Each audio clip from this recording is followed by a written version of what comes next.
আজি गीता जयंती पालन करा जाउची।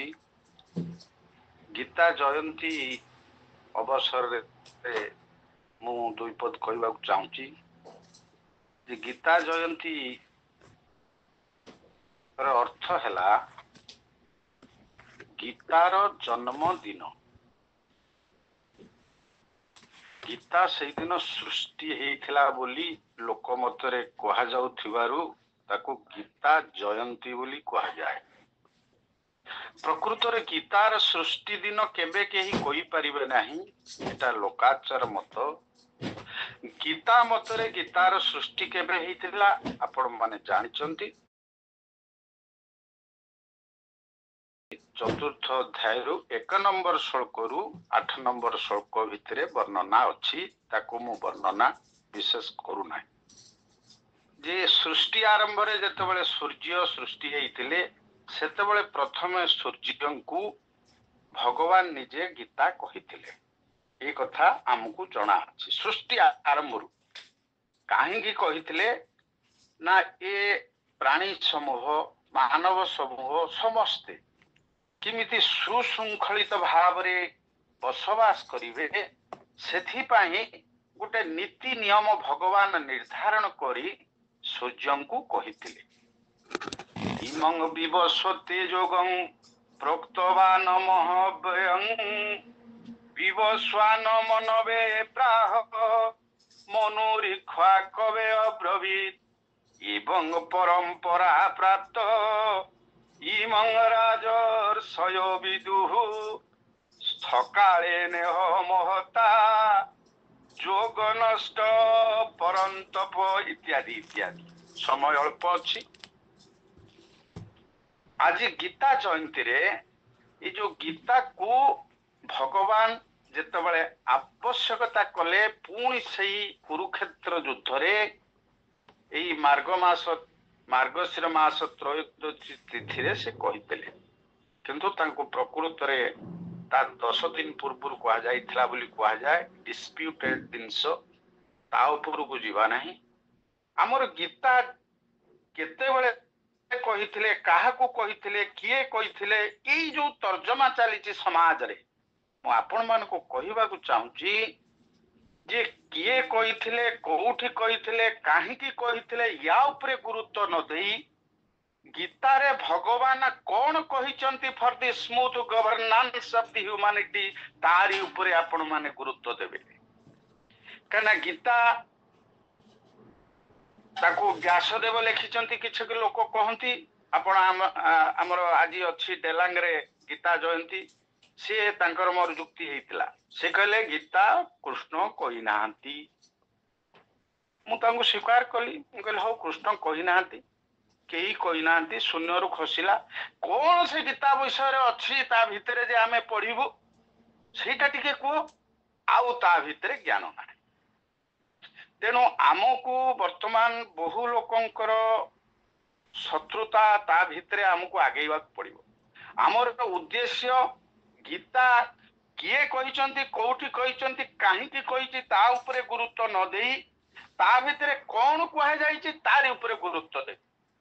गीता होची वेदर सकल वेदर सार उपनिषद, उपनिषदर सार गीता, जोटा गीतार आमे सब आलोचना करिथिले 2-3 वर्ष तळे।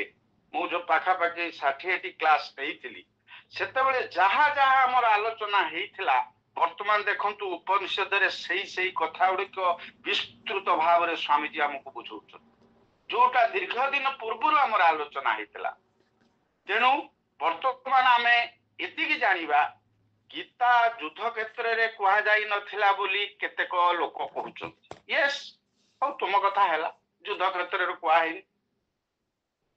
जे भगवान श्री कृष्ण कहि नाती। हो हैला तुम कथा हैला, जे कहू जोठी कहू, अरे कौन कहिचंदी ता भितरे को गीता एक विस्मय ग्रंथ। जे कहू जहा कहू जेउठी कहू ता उपरे गुरुत्व न देई गीता भितरे कौन अछि ताको जानिबा दरकार। काना सर्वश्रेष्ठ ग्रंथ सारा ବିଶ୍ୱରେ ହଉଛି ଭଗବତ ଗୀତା। କାହିଁକି ନା ଏପରି ଏକ ବିସ୍ମୟ ଗ୍ରନ୍ଥ, ତା ଭିତରେ ଏ ପ୍ରକାର ବଞ୍ଚିବା ବଢିବାର ସୂତ୍ର ଅଛି। ଏ ମଣିଷ କେମିତି ଖାଇବ, କେମିତି ଚାଲିବ, କେମିତି କର୍ମ କରିବ, ଇତ୍ୟାଦି ଇତ୍ୟାଦି ଇତ୍ୟାଦି ବଞ୍ଚିବା ଓ ବଢିବାର କଳା ସଂକ୍ଷେପରେ ସୂତ୍ର ହିସାବରେ ତା ଭିତରେ ଲେଖା ଯାଇଛି। ତାକୁ ଯଦି ବିସ୍ତୃତ କରିବା, ତାକୁ ଯଦି ବଢେଇକିରି ବୁଝିବା, ଭଲ ଭାବରେ ବୁଝିବା ପାଇଁ ଆମେ ବର୍ତ୍ତମାନ ଉପନିଷଦର ସାହାଯ୍ୟ ନେଇଛନ୍ତି। ତେଣୁ ଗୀତା ହଉଛି ଗୋଟେ ଅତୁଳନୀୟ ଗ୍ରନ୍ଥ। ଏଇଟା ଆମ ଭାରତ ବର୍ଷର greatest gift to the world literature. Gita is the constitution of the universe. Gita is the manual of life. ଆପଣ ଯେ କୌଣସି ଜିନିଷ କିଣିଲେ ଆପଣଙ୍କୁ ଗୋଟେ ମ୍ୟାନୁଆଲ ଦିଆହଉଛି, how you will handle that machine. ସେଇଭଳିଆ ଲାଇକ୍ ୱାଇଜ ସିମିଲାରଲି ଗୀତା ଭିତରେ ଏପରି ଏକ ସୂତ୍ର ଦିଆହେଇଛି, ଏ ମଣିଷ ସମାଜ କେମିତି ଚଳିବ, how he will control his mind, how he will control his senses, ଇନ୍ଦ୍ରିୟକୁ କେମିତି ସଂଯମ କରିବ। ସବୁ ଗ୍ରନ୍ଥର ସାରମର୍ମ ହଉଛି ମନର ସଂଯମତା, ଇନ୍ଦ୍ରିୟର ସଂଯମତା, ଶରୀରର ସୁସ୍ଥତା, ମନରେ ଶାନ୍ତି ଆଉ ଜୀବନରେ ଆନନ୍ଦ। ଏଇ ଦୁଇ ଚାରିଟା କଥା ହିଁ ସବୁ ଶାସ୍ତ୍ରର ମୂଳ ଧର୍ମ। ତେଣୁ ତାକୁ ପାଇବା ପାଇଁ, ସେ ଆନନ୍ଦ ଟିକକ ପାଇବା ପାଇଁ ମଣିଷ କିଏ କେତେ ପ୍ରକାର ରାସ୍ତା ଆପଣେଇଛି। ସେ ସୂତ୍ର ଗୁଡିକ, ବିଭିନ୍ନ ସୂତ୍ର ଗୁଡିକ ଏଇ ଭଗବତ ଗୀତାରେ ବର୍ଣ୍ଣନା କରାଯାଇଛି। ଭଗବତ ଗୀତା ପାଖାପାଖି 94 ପ୍ରକାର ଭଗବତ ଗୀତା ମହାଭାରତରେ ଅଛି। ଆମର ସମୟ ହେଇଯିବ, ଆଉ ଅଳ୍ପ ସମୟ ଭିତରେ ମତେ ସାରିବାକୁ ପଡିବ ନିର୍ଦ୍ଦିଷ୍ଟ ସମୟରେ।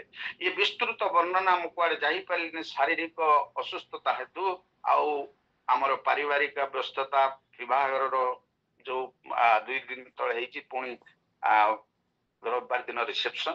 ତେଣୁ ମୁଁ ଆଉ କୁଆଡେ ଯିବା ସମ୍ଭବ କାହିଁ ଦେଖାଯାଉନି, ଶରୀରଟା ପରମିଟ ଦେଲାନି। ମୁଁ ଠିକ ରେଡି ହେଇଥିଲି ଯିବା ପାଇଁ, ଏବେ ବି ଯିବା ପାଇଁ ମାନସିକ ପ୍ରସ୍ତୁତି ହେଇକି ଅଛି, କିନ୍ତୁ ଭଗବାନଙ୍କର ନିର୍ଦ୍ଦେଶ ନ ଆସିଲେ ଯାଇ ହବ।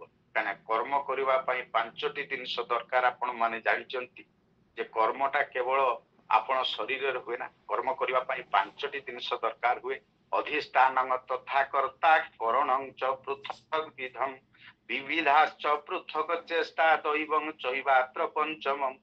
ଯେ ଅଧିଷ୍ଠାନ ଶରୀର ଠିକ ଅଛି, ଅଧିଷ୍ଠାନ କର୍ତ୍ତା ମନ କହୁଛି ହଁ ଯିବି ମୁଁ ଆଜି ଭୁବନେଶ୍ୱର ଡେଲାଙ୍ଗ, ଶରୀର କହୁଛି। ତାପରେ ଦ୍ୱିତୀୟରେ ଇନ୍ଦ୍ରିୟ ମାନେ ବି କହୁଛନ୍ତି ହଁ ଯିବା ଦରକାର, ପାଟି କହୁଛି କହିବ ଯାଇକିରି ସେଠିକି ଲୋକଙ୍କୁ କିଛି ଗୀତା ବିଷୟରେ କହିବ। କାହିଁକିନା ମନ କହିଲା, ଇନ୍ଦ୍ରିୟ କହିଲା, ଶରୀର କହିଲା। ପୁଣି ଚେଷ୍ଟା ବି ମୁଁ ଚାଲୁଛି ସକାଳ ରାତି 3ଟା ବେଳୁ ଉଠିକିରି ଯେ କେମିତି ଯିବି, ପ୍ରସ୍ତୁତ ହେଇକି ଅଛି। ତେଣୁ 4ଟା ଜିନିଷ ହେଇସାରିଲା ପରେ ସେ ଭଗବାନ ଶ୍ରୀକୃଷ୍ଣ କହୁଛନ୍ତି ଯେ କର୍ମ ହେଇପାରିବନି 4ଟା ଜିନିଷରେ। ଅଧିଷ୍ଠାନ ତୋର ଠିକ ଅଛି, ଶରୀର ଠିକ ଅଛି, ତୋର ଇନ୍ଦ୍ରିୟ ମାନେ କହୁଛନ୍ତି ଗୋଡ ହାତ ଠିକ ଅଛି, ତୋର ମନ ନିର୍ଦ୍ଦେଶ ଦେଇଛି ତୁ ଯା, ପୁଣି ଚେଷ୍ଟା ତୁ କରୁଛୁ, ଉଠିକି ସବୁ ପିନ୍ଧା ପିନ୍ଧି କରି ନିତ୍ୟ କର୍ମ ସାରିକି ବାହାରିଲୁ।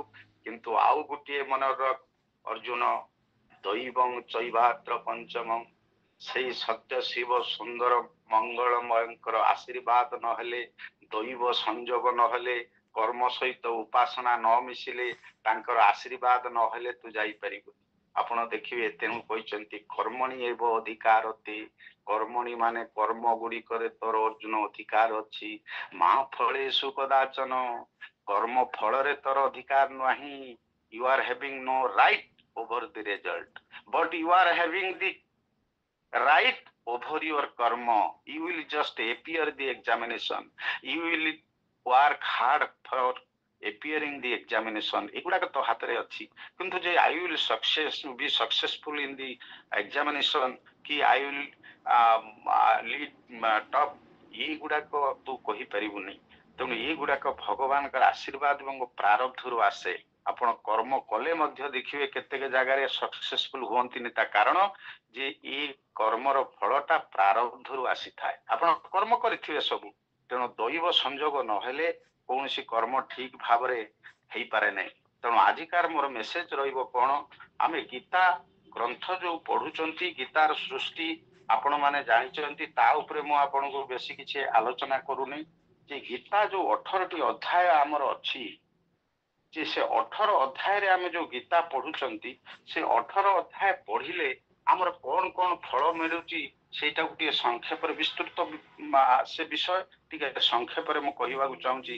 ଆମେ ଯୋଉ ଅର୍ଜୁନ ବିଷାଦ ଯୋଗ ଆମେ ପଢୁଛନ୍ତି ଗୀତା ଜୟନ୍ତୀରେ, ଗୀତା ଜୟନ୍ତୀ ପାଳନ କରିବାର ମୁଖ୍ୟ ଉଦ୍ଦେଶ୍ୟ ହଉଛି ଗୀତାକୁ ସ୍ମୃତିଚାରଣ କରିବା, ଗୀତାର ମହତ୍ଵ ଆଲୋଚନା କରିବା, ଗୀତା କାହିଁକି ପଢିବା ତାକୁ ବୁଝିବା, ଗୀତା କିଏ କୋଉଠି କହିଛି ତାକୁ ଜାଣିବା ଦରକାର।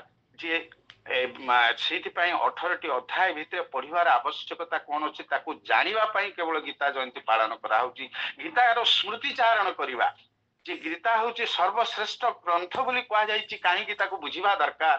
ଯେ ଅର୍ଜୁନ ବିଷାଦ ଯୋଗରେ 47ଟି ଯୋଗରେ କହୁଛନ୍ତି ଭଗବାନ କୃଷ୍ଣ ଅର୍ଜୁନଙ୍କୁ, ଅର୍ଜୁନ ତୋର ବିଷାଦଟାକୁ ମୋ ଚରଣରେ ତୁ ସମର୍ପଣ କରିଦେ, ମୁଁ ତୋର ସବୁ କଥା ବୁଝିବି।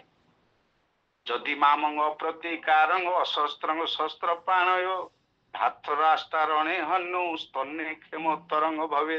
ଯେତେବେଳେ ସମର୍ପଣ କରୁଛି ସେମାନେ ମତେ ମାରି ଦିଅନ୍ତୁ, ମୁଁ ଅଶସ୍ତ୍ର ଅବସ୍ଥାରେ ଅଛି, ମୁଁ ଶସ୍ତ୍ରକୁ ରଖିଦେଲି ତୁମ ଚରଣରେ ପ୍ରଭୁ, ତେଣୁ ତୁ ମତେ ମାରିଦେଲେ ମଧ୍ୟ ମତେ ସେଇଟା ମୋ ପାଇଁ ମଙ୍ଗଳକର ହବ, ମୁଁ ଆଉ ଯୁଦ୍ଧ କରିବି ନାହିଁ। ଏଇ ଯୋଉ ସମର୍ପଣତା ଭାବ ଜାଗ୍ରତ ହେଇଛି, ସେଇ ସମର୍ପଣତା ଭାବ ଜାଗ୍ରତ ଅର୍ଜୁନର ହେଇଥିବାରୁ ସିଏ ଭଗବତ ପ୍ରାପ୍ତି ହେଇଛି, ମୋକ୍ଷ ପ୍ରାପ୍ତି ହେଇଛି 18 ଅଧ୍ୟାୟରେ। ତେଣୁ ଅର୍ଜୁନ ବିଷାଦ ଯୋଗଟା ପଢିଲେ କଣ ହୁଏ, ମନରେ ଯୋଉ ବିଷାଦ ଥାଏ, ମନରେ ଯୋଉ ଦୁଃଖ ଥାଏ, ସେ ଦୁଃଖଟା ଦୂରୀଭୂତ ହେଇଯାଏ। ତେଣୁ ଅର୍ଜୁନ ବିଷାଦ ଯୋଗରେ 47ଟି ଶ୍ଲୋକର ସାରମର୍ମ ହଉଛି ଯେ ମନର ସଙ୍କଟ ଦୂର କରିବା ପାଇଁ ଯଦି କେହି କୌଣସି ଲୋକ ଚାହୁଁଥାଏ ତାହେଲେ ସେ ଅର୍ଜୁନ ବିଷାଦ ଯୋଗର 47ଟି ଶ୍ଲୋକ ପଢନ୍ତୁ, ମନର ବିଷାଦଟା ଆପେ ଆପେ ଦୂରୀଭୂତ ହେଇଯିବ। ଦ୍ୱିତୀୟ ଅଧ୍ୟାୟରେ ଯୋଉ ସାଂଖ୍ୟ ଯୋଗରେ 72ଟି ଶ୍ଲୋକ କୁହାଯାଇଛି ଯେ ବିଷାଦ ତ ଯଦି ନ ଯାଉଛି ତାହେଲେ ତୁମେ ଆତ୍ମଜ୍ଞାନ ଲାଭ କର, ତୁମେ ଗୋଟେ ଶରୀର ନୁହଁ, ତୁମେ ହଉଛି ଗୋଟେ ଆତ୍ମା, ଇତ୍ୟାଦି ଇତ୍ୟାଦି। ତୁ କେମିତି କର୍ମ କରିବୁ ଆତ୍ମାକୁ ଜାଣିବା ପାଇଁ, ତୁ କେମିତି ଜ୍ଞାନ ପ୍ରାପ୍ତି ହବୁ ଆତ୍ମାକୁ ଜାଣିବା ପାଇଁ, ତୁ କେମିତି ଆନନ୍ଦ ପ୍ରାପ୍ତି ହବୁ, ଇତ୍ୟାଦି ଇତ୍ୟାଦି 72ଟି ଶ୍ଲୋକରେ ବର୍ଣ୍ଣନା କରାଯାଇଛି। ସାଂଖ୍ୟ ଯୋଗ ପଢିଲେ ମଣିଷର ଆତ୍ମଜ୍ଞାନ ହୁଏ, ଆତ୍ମବଳ ବଢେ, ସେ କାହାରିକି ଭ୍ରୂକ୍ଷେପ କରେନି, କେବଳ ଭଗବାନଙ୍କୁ ସେ ସମ୍ମାନ ଦିଏ, ଭଗବାନଙ୍କ ଚରଣରେ ସମର୍ପିତ ହେଇଯାଏ। ସେଇ ଯୋଉ ଏଇ ଆତ୍ମଜ୍ଞାନ ପାଇବା ପାଇଁ, ବିଷାଦ ଦୂର କରିବା ପାଇଁ ପୁଣି କର୍ମଯୋଗ କହିଲେ ଯେ ଏ ସଂସାରରେ ବଞ୍ଚିବାକୁ ହେଲେ, କର୍ମର ସଫଳତା ପାଇବାକୁ ହେଲେ କର୍ମର କୌଶଳଟା ତୁ ଅର୍ଜୁନ ଶିଖିନେ। କର୍ମର କୌଶଳ ଜାଣିବା ପାଇଁ, କର୍ମଟିକୁ ଠିକ ଧାରାରେ କରିବା ପାଇଁ, କର୍ମଟାକୁ ଆସକ୍ତି ଶୂନ୍ୟ ଇତ୍ୟାଦି ଇତ୍ୟାଦି ହେଇକି କରିବା ପାଇଁ କର୍ମଯୋଗ 43ଟି ଶ୍ଲୋକ କହିଲେ।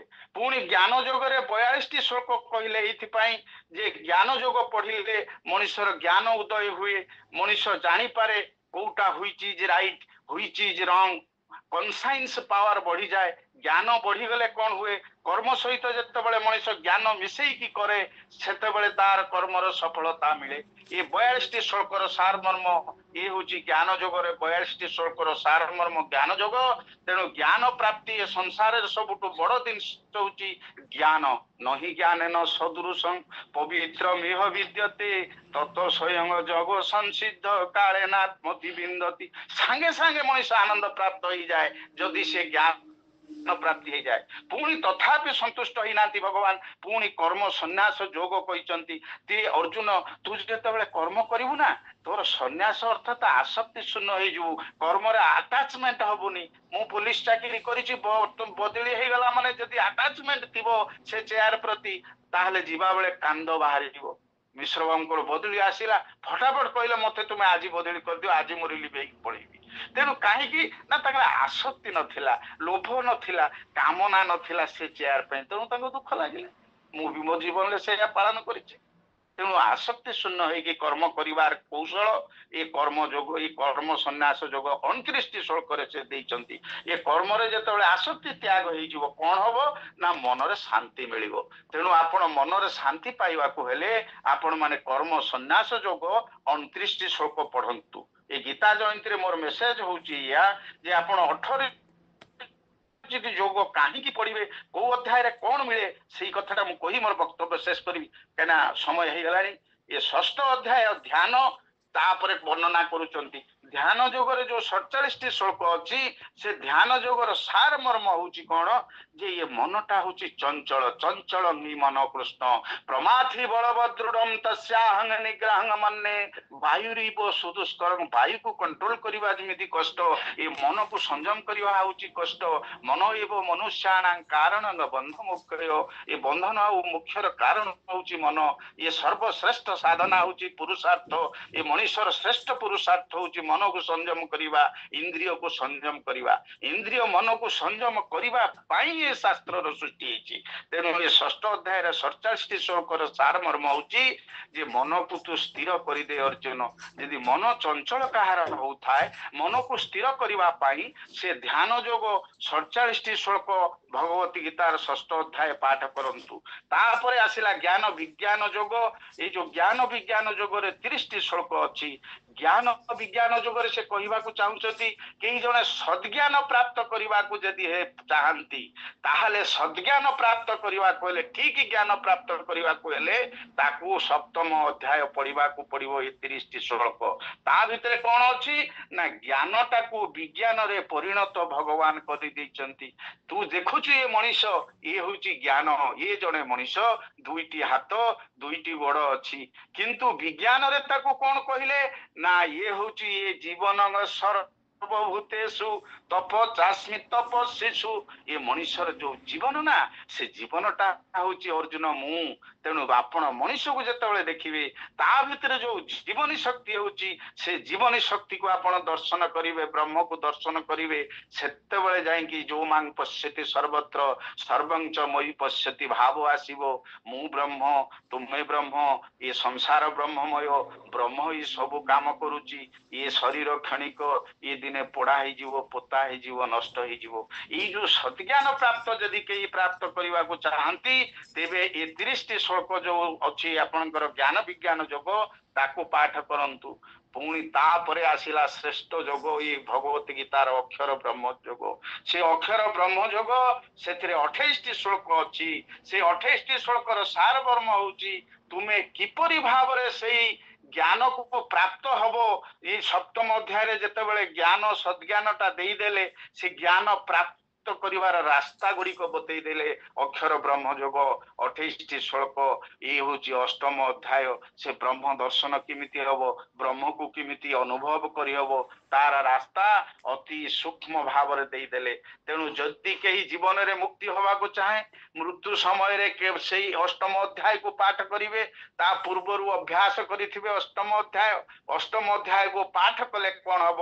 ମଣିଷ ଜୀବନ ମୁକ୍ତ ହେଇଯିବ ଜୀବନ ମୁକ୍ତ ମାନେ ସିଏ ବଞ୍ଚୁ ବଞ୍ଚୁ ତାର କୌଣସି ଆସକ୍ତି କର୍ମର ବନ୍ଧନ ରହିବ ନାହିଁ ମରରୁ ଅମର ହେଇଯିବ ଅର୍ଥାତ ଇଏ ଯେତେବେଳେ ମର ଶରୀରଟାକୁ ଭୁଲିଯିବ ଏ ଶରୀର ଦିନେ ପୋତା ହବ ପୋଡା ହବ କିନ୍ତୁ ଏ ଆତ୍ମା ହଉଛି ଅମର ଏଇ ଆତ୍ମା ଅମର ଏଇ ଭାବଟା ମନରେ ଜାଗ୍ରତ ହେଇକି ଦୃଢୀଭୂତ ହବାକୁ ମରରୁ ଅମର ହେବାକୁ କୁହାଯାଏ ଯେ ମୃତ୍ୟୁ ଏଇ ସଂସାରଟା ନଷ୍ଟ ନାଶବାନ ଏଇ କଥାଟା ଯେତେବେଳେ ମଣିଷ ଜାଣିଯିବ ଯେ ଆତ୍ମାଟା ଅଜର ଅମର ଏ କଥା ଜାଣିଛନ୍ତି ଏ ଜୀବନ ମୁକ୍ତି କେତେବେଳେ ହବ ଯେତେବେଳେ ତୁମେ ନିଜେ ଭାବିବ ଯେ ମୁଁ ଗୋଟିଏ ଆତ୍ମା ଏଇ ଆତ୍ମାଟା ମରିବ ନାହିଁ ଏ ଆଗରୁ ଥିଲା ବର୍ତ୍ତମାନ ଅଛି ଭବିଷ୍ୟତରେ ରହିବ ଏଇ ଜୀବନ ମୁକ୍ତି ହେଲେ ମଣିଷ ପରମାପ୍ତି ପ୍ରାପ୍ତ ହବ ଏଇ ଅକ୍ଷର ବ୍ରହ୍ମର ଯୋଗର ସାରମର୍ମ 28ଟି ଶ୍ଲୋକ ତାପରେ ପୁଣି କହୁଛନ୍ତି 34ଟି ଶ୍ଲୋକ ରାଜବିଦ୍ୟା ରାଜଗୁହ୍ୟରେ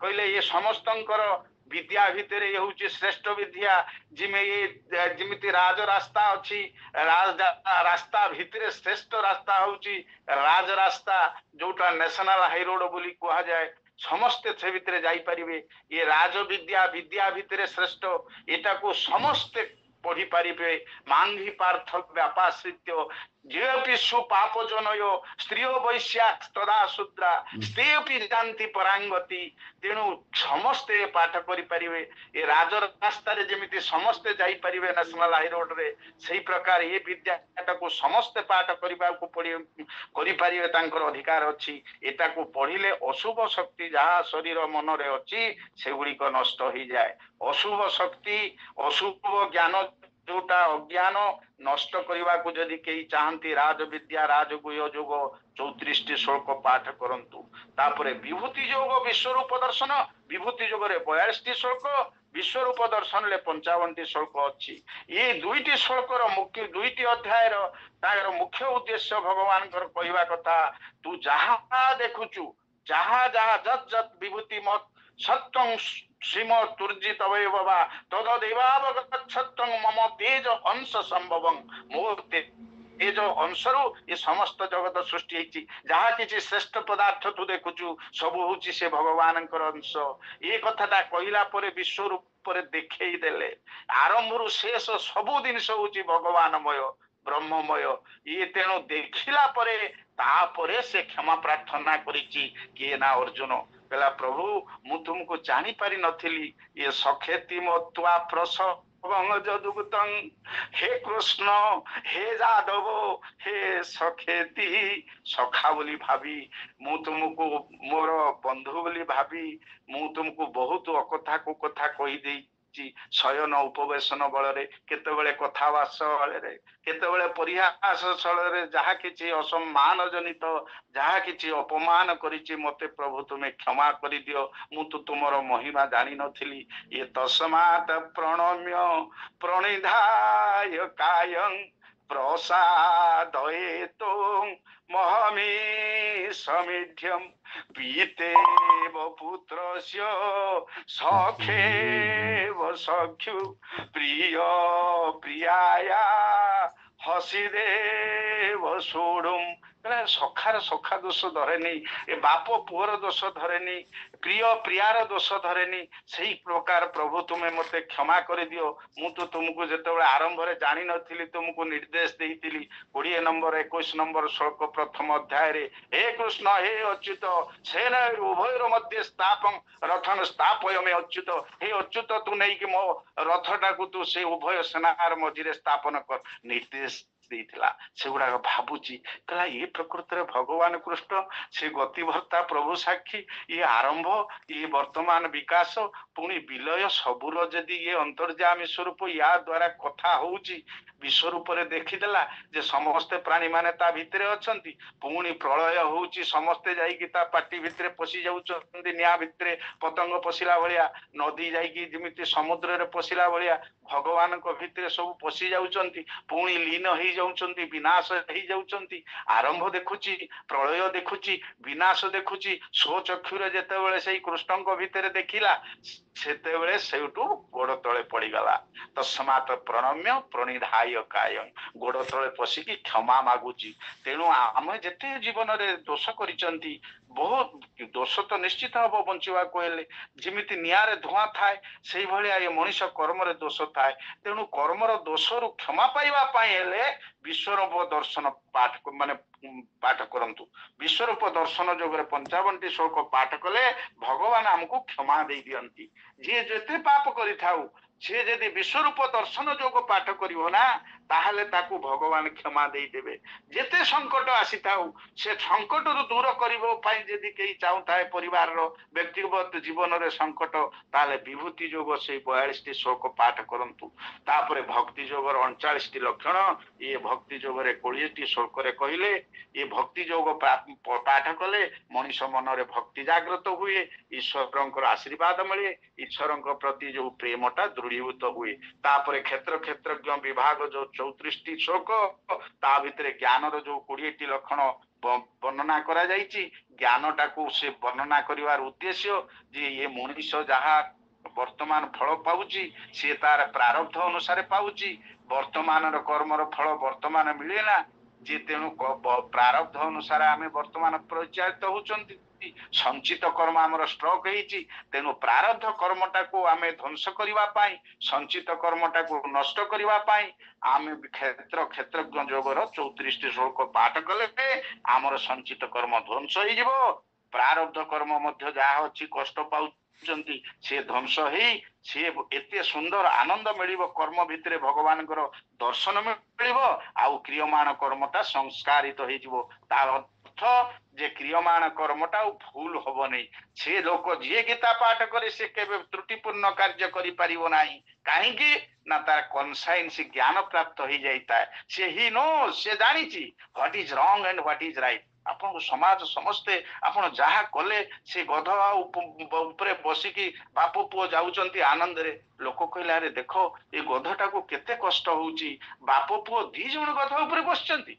सेठो बाप शुणिकी ओल्ही पड़ी चलला तेणु दुई जन बसिकी जाइथिले लोक कहले बाप जेतेबेले ओल्ही पुओ को बसैकी चलला पुणी लोक कहले अरे देखो ये गधटा को पुओ ता ऊपर टोकाटा बसीची बाप बुढ़ाटा चलुची तापरे भी कहले दुई जन बसीथिले गध ऊपर जाउथिले हाट को लोक कमेंट कले जणे बसिला पुओ बसिला बाप ओल्हेला लोक कहले पुणी बाप कौन कला ना गध ऊपर बसिला पुओ को ओल्हेई देला तापर पुणी लोक भी कहले देखो ये टोकाटा चलुची बुढ़ा लोकटा को बसैचंती ता भी लोक कहले तेणु लोक कहिबे प्रतिभाशाली व्यक्ति जेतेबेले ता शक्तिर प्रतिष्ठा करबा को बसे सेतेबेले तार बहु शत्रु बाहरंती किंतु समय आसे ता प्रतिभा निकटरे तांको नतमस्तक हबा को पड़े ये होची मधुसूदन दास सत्यभामापुर सालेपुर लोक से तांको प्रबंध रे एक कथा लिखिचंती जाहौ तापरे वर्तमान गुणत्रय विभाग जोग जेतेबेले आमे पाठ करिबा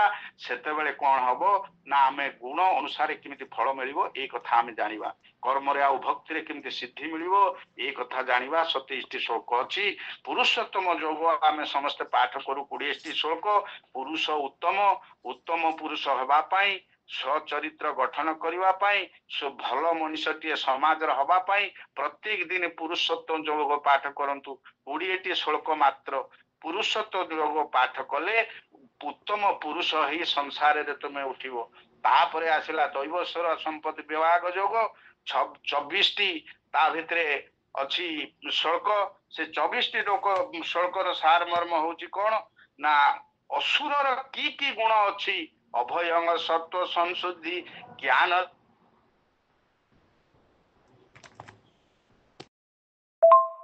देवत्व गुण गुड़िक परिप्रकाश हम ठाकुर अनुकूल चंद्र कहला बेले जी धर्म आउ काम मोक्ष पाइबा आशा मत ठाकुर सजाई भक्त हुओ नहीं सावधान हुओ ठकी जीव जे पर्यंत तुमर ठाकुरत्व जागृत ही नहीं से पर्यंत तुमर केंद्र कई भी नुहंती अर्थात कौन आम मनीष मन भितर ठाकुरत्व जागृत करने आम ठाकुर को पूजा करू जी बाप को पूजा कर बापर गुण आण गणेश को पूजा कले गणेशर गुण आण जे नारायण को पूजा कला नारायण गुण आम देह मन में प्रतिफलित हम तेणु देवता को पूजा कर मुख्य उद्देश्य हूँ देवतार गुण आम मन आम शरीर में प्रतिफलित आम भितर देवत्व जागृत हो ठाकुरत्व जागृत हम ये प्रकार शिक्षा दैवासुर संपत्ति विभाग जुगे कहुई 24 टी श्लोक तापर श्रद्धात्रय विभाग जो 28 टी श्लोक किमिति श्रद्धा सृष्टि हब आत्मा पवित्र हब अपवित्र पवित्र आत्मा हवा को हेले किमिति शरीर को पवित्र रखिबे मन को पवित्र रखिबे पुणी आम वचन को पवित्र रखिबे ता सूत्र वर्णना करा हेछि जे ये तीनटी जो यदि पवित्र न हेछि जे कोनोसी लोक ये तीनटी यदि पवित्र न करि पारिबो थर मन आ तार यदि पवित्र न हबो तार वचन पवित्र न हबो शरीर पवित्र न हबो ताहले से गीताटा को शुद्ध भाव में उच्चारण करि परिबो नाही गीताटा को भल भाव में बुझी परिबो नाही 14 15 16 श्लोक रे वर्णना करा है शब्दार्थ विभाग जोगरे से श्लोक मु वर्तमान ताको आवृत्ति करू नाही समय हे गेलानी अष्टादश अध्याय ये मुख्य जोगरे 78 टी श्लोक अछि ये पूरा जिते गीतार 70 टी अध्यायर सारमर्म এই अष्टादश अध्याय वर्णना कराई अष्टादश अध्यायर सारमर्म है जे तुम्हें एटा को पाठ कले मोक्ष प्राप्त हो जिवो मोक्ष अर्थात मुटा क्षय हो अहंकारटा शून्य हो जिवो ये शरीर रे बास कई कोन संसार रे बास करी मध्य तुम्हें शरीर सहित संसार सहित अटैचमेंट आसीबोनी आसक्ति शून्य हो जिवो मोक्ष हो जिवो परमात्मा अनुभव आसी जिवो सेति पई से शेष रे कहले ये जत्र जोगेश्वर कृष्ण जत्र पार्थ धनुर्धर तत्र श्री विजय भूति ध्रुवा नीतिर्मति मम जत्र जोगेश्वर कृष्ण যত্র পার্থ ধনুর্ধর তত্র শ্রী বিজয় ভূতি ধ্রুবানীতি মতিরি মম। আরে ଯୋଉଠି ଭଗବାନ କୃଷ୍ଣ ରହିବେ, ଯୋଉଠି ଅର୍ଜୁନ କର୍ମର ପ୍ରତୀକ ରହିବ, ସେଠି ଆଉ ଅସଫଳତା ଅଛି ନା? ଲକ୍ଷ୍ମୀ ନ ଆସିକି ଦରିଦ୍ର ହବ କି? ସେଠି ସଫଳତା ବି ଆସିବ, ଲକ୍ଷ୍ମୀ ବି ଆସିବ, ନୀତି ନିୟମ ରହିବ, ସବୁ କିଛି ସୁନ୍ଦର ଭାବରେ ଚାଲିବ, ମଣିଷ ଆନନ୍ଦ ପ୍ରାପ୍ତ ହବ। ଏ ମଣିଷ ଜନ୍ମର ଉଦ୍ଦେଶ୍ୟ ହଉଛି ଆନନ୍ଦ ପ୍ରାପ୍ତି। ଟିକିଏ ପ୍ରେମରେ ବଞ୍ଚିବା, ଶାନ୍ତିରେ ବଞ୍ଚିବା, ନିରୋଗରେ ବଞ୍ଚିବା ହଉଛି ଜୀବନର ଉଦ୍ଦେଶ୍ୟ। ଗୀତା ପାଠ କଲେ ମଣିଷ ନିରୋଗ ହବ, ଗୀତା ପାଠ କଲେ ମଣିଷର ଆତ୍ମଜ୍ଞାନ ବଢିବ, ଗୀତା ପାଠ କଲେ ମଣିଷ କର୍ମର କୌଶଳଟା ଠିକ ଭାବରେ ଜାଣି କର୍ମର ସଫଳତା ପାଇବ। ଶେଷରେ ସେ ଆନନ୍ଦ ପ୍ରାପ୍ତି ହେଇ, ମୋକ୍ଷ ପ୍ରାପ୍ତି ହେଇ ଭଗବାନଙ୍କ ଚରଣରେ ଲୀନ ହବ। ଏତିକି ଗୀତା ଜୟନ୍ତୀରେ ମୋର ଆପଣ ମାନଙ୍କୁ ନିବେଦନ, ପ୍ରତ୍ୟେକ ଦିନ ଗୀତା ପାଠ କରନ୍ତୁ। ଗୀତାର ସୋର୍ସ କୋଉଠି ଆସିଛି? ସେ ଉପନିଷଦରୁ ଆସିଛି, ଉପନିଷଦ ବେଦରୁ ଆସିଛି। ଆମେ ବର୍ତ୍ତମାନ ଗୀତାର ସୋର୍ସ ଯାହା ଯାହା ଗୀତାର ପଢିଛନ୍ତି ସବୁ କଥା ଉପନିଷଦରେ ଅଛି। ତେଣୁ ସ୍ୱାମୀଜୀ ଅତି ସୁନ୍ଦର ଭାବରେ ତାଙ୍କୁ ବର୍ଣ୍ଣନା କରୁଛୁ। ତାଙ୍କ ମୋର ଭାଷା ନାହିଁ ଯେ ତାଙ୍କୁ ବର୍ଣ୍ଣନା କରିବା ପାଇଁ। ସେ ଯେତିକି ଆମ ପାଇଁ ସମୟ ଦେଇଛନ୍ତି ସ୍ୱାମୀଜୀ, ତାଙ୍କ ପାଖରେ ମୁଁ ଚିର ନମସ୍ୟ, ତାଙ୍କୁ ନମସ୍କାର କରୁଛି। ଆଜି ଗୀତା ଜୟନ୍ତୀରେ ତାଙ୍କର ଦୀର୍ଘ ଜୀବନ କାମନା କରୁଛି। ସମସ୍ତଙ୍କର ମଙ୍ଗଳ କାମନା କରି ମୋର ବକ୍ତବ୍ୟ ଶେଷ କରୁଛି। ନମସ୍କାର। ନ ମନ୍ତ୍ରଂ नो ଯନ୍ତ୍ରଂ ତଦପି च न जाने स्तुति मोहो न चाह्वानं ध्यानं तदपि च न जाने स्तुति कथा न जाने मुद्रास्ते तदपि च न जाने विलपनं परं जाने मात तदनुसरणं ये शरणं मत्सम पातकी नास्ति पापाग्नि तत्समानहि एवं ज्ञात्वा देवी यथा योग्यं तथा कुरु अन्यथा शरणं नास्ति त्वमेव शरणं मम पापपङ्के निमग्नोऽस्मि त्राहि मां मधुसूदन। ओम दो शांति अंतरिक्षं शांति पृथ्वी शांति रापो शांति रोषधय शांति वनस्पतिर शांति विश्व